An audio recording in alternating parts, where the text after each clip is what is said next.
Ini pertanyaan bagus ini buat pondok ini. Bolehkah saya minta keringanan biaya anak?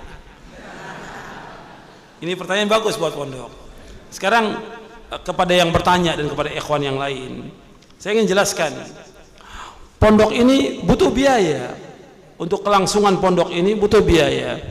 Kadang-kadang ketika pondok menetapkan bayaran, apakah itu uang pangkal, apakah itu SPP atau yang lainnya, itu kadang-kadang orang berusaha bagaimana menawar supaya mendapatkan keringanan atau kalau bisa gratis majanan. Dipikir guru-guru ini malaikat semuanya, nggak perlu makan, nggak perlu minum, bahkan mungkin anaknya dipikir malaikat juga, karena biaya itu untuk siapa?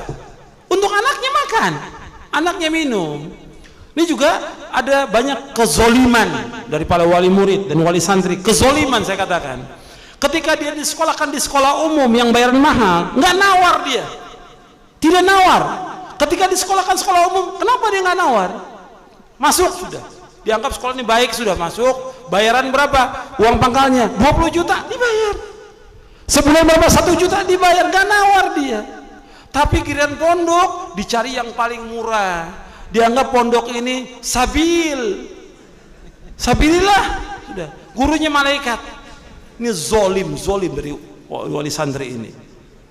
Kalau antum nggak mampu, antum cari bantuan dari orang lain. Jangan pondok dibebankan. Kalau antum nggak mampu, antum cari muhsinin atau saudara antum. Ini gimana, anak saya mau disekolahkan di pondok karena ini bermanfaat, tapi saya nggak punya. Kalau betul-betul nggak punya, ya minta bantuan keluar, jangan ke pondok. Justru pondok perlu bantuan. Kalau antum dikasih bayaran berapa sekarang sebulan? 500.000. Kalau bisa antum bayar 600.000. Mestinya begitu untuk memajukan pondok. Maka banyak pondok-pondok itu yang kemudian akhirnya nggak maju-maju dan nggak berkembang karena kezoliman wali santri. Kezoliman wali santri. Mestinya dia bantu pondok itu. Kalau perlu bayar 1 juta. Kalau perlu, ini kan pondok lagi ngebangun. Kalau perlu sekarang, Ustaz saya bayar buat 2 tahun. Supaya apa? Bisa uang ini dipakai buat ngebangun. Meringankan pondok daripada harus minta-minta keluar. Dia sibuk sudah ngajar dari pagi sampai sore, harus keluar lagi cari sumbangan. Mesti wali santri yang punya tanggung jawab seperti itu.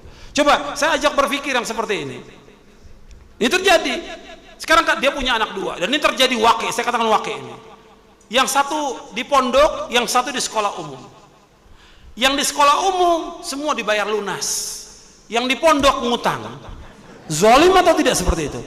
Zolim. Ini wakil nyata. Saya katakan ini. Saya berapa kali ke pondok-pondok, saya lihat gimana. Ustaz, saya buat pembangunan nggak ada. Coba sekarang saya lihat bayarannya. Bayarannya ini banyak yang nunggak, Ustaz. Minta tagih. Kalau tidak, kasih hukuman, tidak boleh masuk lagi. Atau dipecat anaknya. Ketika ditagih pada bayar semuanya, alhamdulillah berjalan lancar pondok itu lagi. Di beberapa tempat ini, yang saya lihat beberapa tempat. Gitu. Karena mudir pesantren ngadu, Ustaz gimana solusinya? Solusinya tagih. Gitu. Solusinya tagih. Kalau dia tidak, diskor anaknya. Yang salah bapaknya, kalau anaknya skor, ya sebagai hukuman, bapaknya bertanggung jawab. Kalau tidak, dipecat. Dia yang harus nyari dana, bagaimana supaya untuk makannya anaknya, masa guru juga yang harus bayarkan? Anak 500.000 bayar untuk makannya dia, masa guru yang harus bayarkan? Kan nggak benar. Justru bagaimana kita tahu secara baik kepada pondok ini supaya lebih maju, supaya lebih berkembang. Kalau giliran pondok menetapkan uang pangkal mesti ditawar. Tapi kalau sekolah lain ya, yang anak itu tidak nginap, uang pangkal 20 juta dibayar. Mana dia? Satu anaknya di sekolah sini SMP, satu di SDIT. Yang di SDIT uang pangkalnya 20 juta, ada 15 juta. Bayarannya sebulan 600.000, dibayar cash. Tapi giliran pondok ngutang. Ini keterlaluan. Cobalah antum kasih tahu kepada yang lain untuk ini. Kalau antum nggak mampu ya cari muhsinin. Jangan bebankan kepada guru, jangan bebankan kepada pondok. Justru pondok harus dibantu. Jadi banyak ini perlu dijelaskan memang kepada kaum muslimin dan kaum muslimat juga, wali-wali santri, dijelaskan. Bukannya kejam, kadang-kadang waduh pondok kejam, bukan yang kejam.